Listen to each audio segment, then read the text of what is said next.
So people, welcome to my YouTube channel here. My name is Petro Mr. Tinker. I'm Petro Mr. Tinker. I'm here in my place. In this outskirts of Nairobi, city of Kenya. So my place here is very green. It's in the outskirts of the city, guys. And you can see the place is green. I came to show or begin the video here. You can see the river there.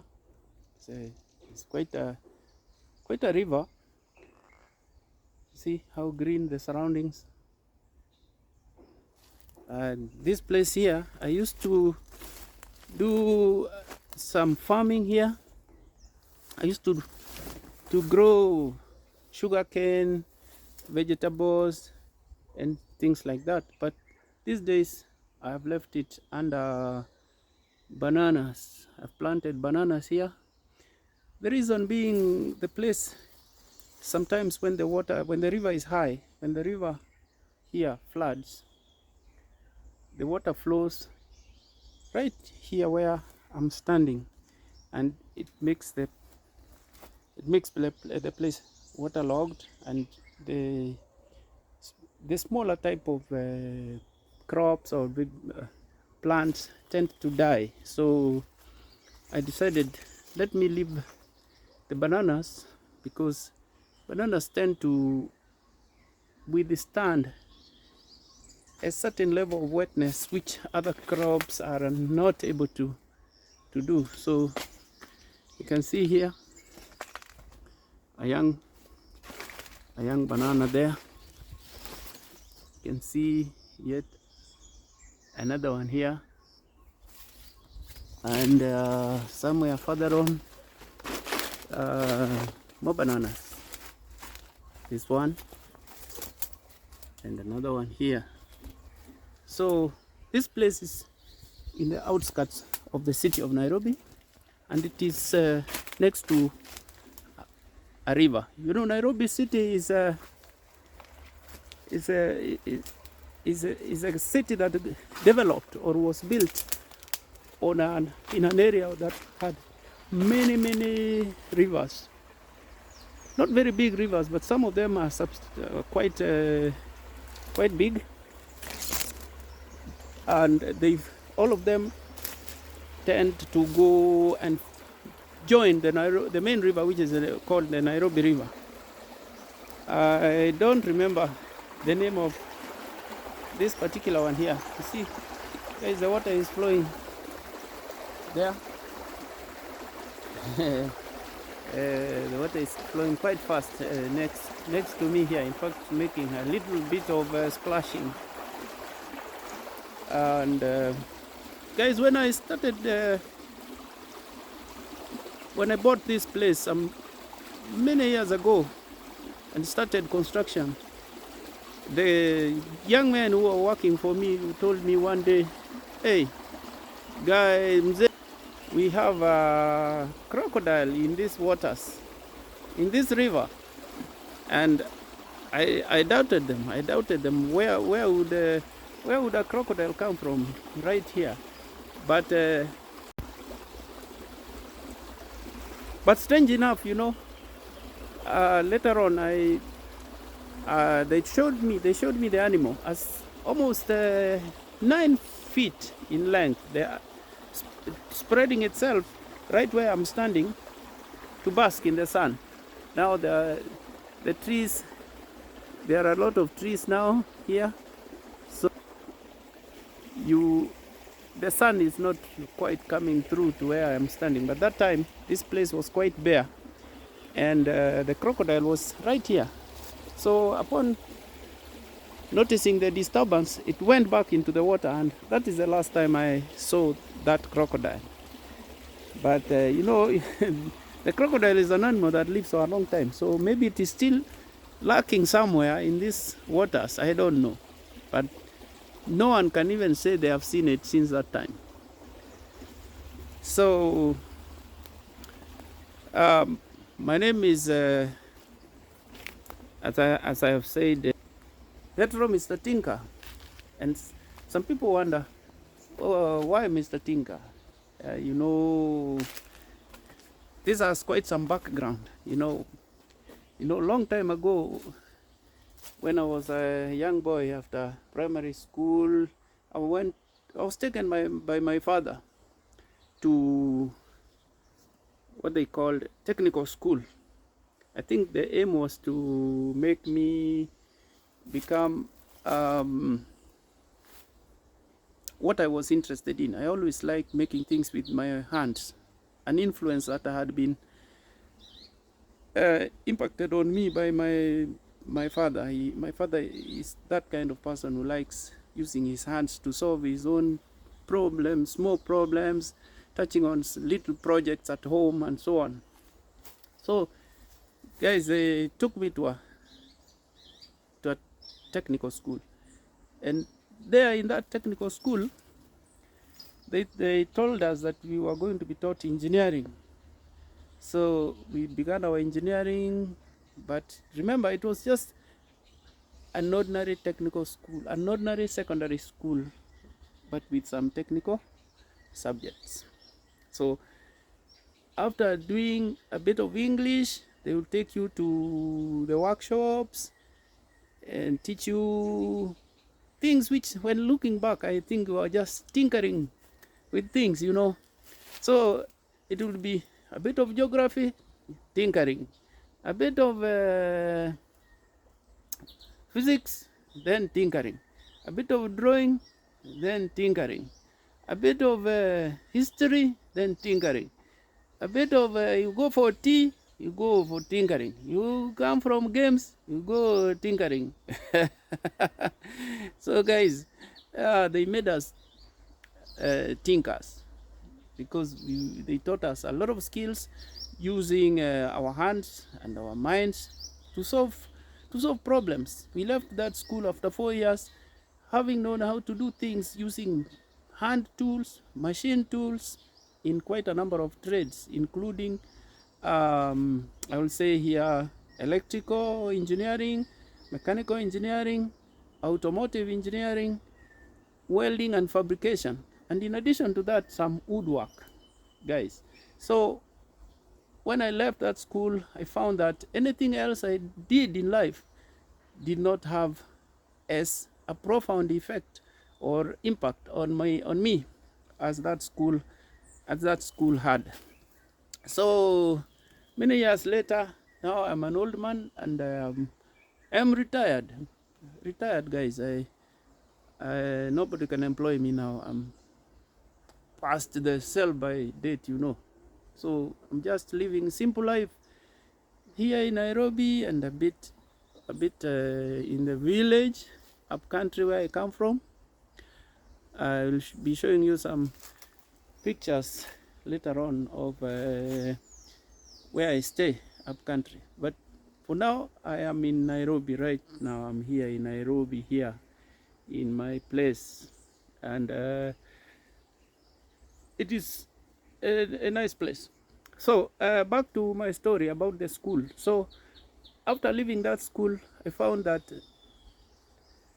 although I went on to study other things, these things of doing things with my hands, using my hands to do little projects with my hands, solve problems, sometimes fixing things which are not even they have not developed any fault. You fix them. You fix the problem. A new car, you fix it. A new television, you fix it. A new fridge, you tinker with it. So that is why I call myself Mr. Tinker here. So where I am is somewhere down the small valley, still within my plot. You have seen this wall that is behind me here. You can see. I hope you can see that wall. Now that wall is Is a little house here. See guys, the house. See the house there with a circular base. A circular base, almost you can say cylindrical, and up here it is square. So this thing here, or this little house here, is my pump house. It is a pump house which I use for pumping water up the valley, up to the house, up there, up to the home. The pump is right inside that little house there. So hey, this place is very wet. So I will be now walking up this place here. Whoa, it's very wet here. So the place is quite steep. I will be walking up quite steep, and you can see, guys, see the bushes. I think in my place here, look at the trees. This is a forest, isn't it? Huh? This is a forest. You know, I say this because in this country people have been cutting down trees at an alarming rate, so that the forest cover of this tree is really very small now. So my place here would pass for a forest. Yes, I think this would pass for a forest. This is a forest, guys. So I'm going to walk up. It is quite steep. Actually, I found out that if I do two trips down here and back again, then it is more than enough for my daily dose of physical exercise. Oh, guys, you can see this is the pathway which I have paved from up there. I've paved it along the fence up to this place here. At that point, I think the contractor was not paid, and the project stalled. So phase 2 of the work will cut through here and go all the way to where you saw the river down there. Okay, so guys, let's continue going up. That was an excuse for resting a little bit. It's quite hard, eh? But it is good. It is good when one exercises like this. Going up, it's very tough.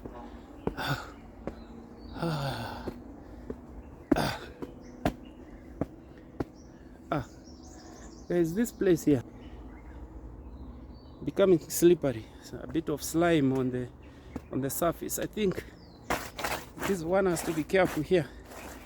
One has to be careful here, not to skid and find oneself falling down. But otherwise, the rest of the pathway is good. The rest of, I think one of these is not amused, is making a bit of complaining and trying to take off. She doesn't want to be disturbed. So guys, some more space here for the chicken. And food we have there, some rodents. some rodent inside here. You did see some rodent, some movement of a rodent.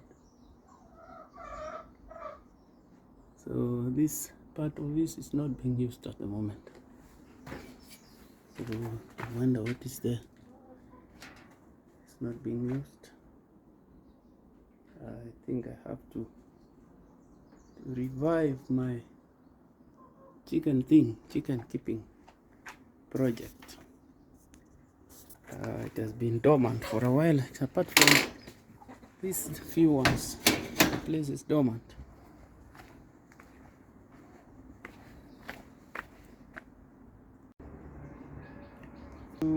Before my shop, my little workshop, where I do a lot of tinkering here. I do a lot of tinkering over there. You can see over there we have this little bench here, and then here we have the vise. We have a vise there for holding things. Cover it like that, with that. That's the bench. It's an old rim from a car.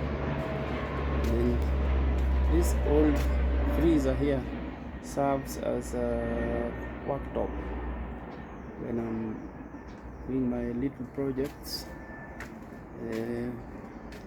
I do a lot of drilling holes on plates. We do a lot of drilling on holes on bits and pieces like this. You see this? We do a lot of drilling when you're making different things. We have a small hand drill there. We have a T-square over there, and this machine here is a pedestal drill. See that? See that? See the drill comes into there. See the belts.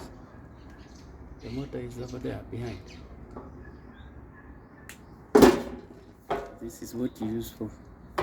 You feed this down.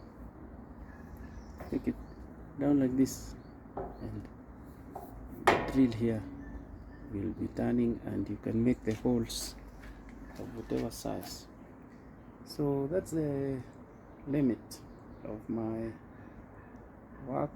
workshop. Beyond here you have a stack of firewood and waste timber. So I use it for making fire when I want to light some fire here. This is the work area. See that ground there? The work area. And then behind here you have a total mess of things, all manner of bits and pieces of metal, plastic. What guys, I don't like throwing away my things, you know, these bits of metal, because they are still useful. They are useful. You don't throw away pieces of metal, because at some point you find that you can use them. Eventually, when you don't need them, you can collect them up and sell them as scrap metal. So that is my scrap metal yard here. Scrap metal yard is there. Okay, something I didn't show you beyond here. These are I call them piles. These are concrete piles. When I want to do a foundation for a shed such as that one there, what goes into the soil is into the foundation is what you've seen there, those piles. Here is an example. So this pile is been driven into the ground, leveled together with the others over there, and then it has that piece of metal there, so it is joined to this, and up it goes, comes the roof, and the roof is also a store for yet more paraphernalia there. See the concrete foundation, that's another pile, and so on and so forth. Another one there, another one here, and finally over there. And inside here we have these things here. These are gourds. These are gourds that I grew and harvested. So many. See? Oh, so many of these harvested last season. See, these are used traditionally for as containers for milk, porridge, water, beer. All these things can be put in this, and when split into two also, this can be used as bakuli.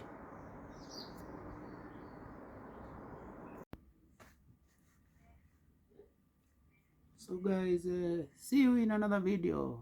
Bye.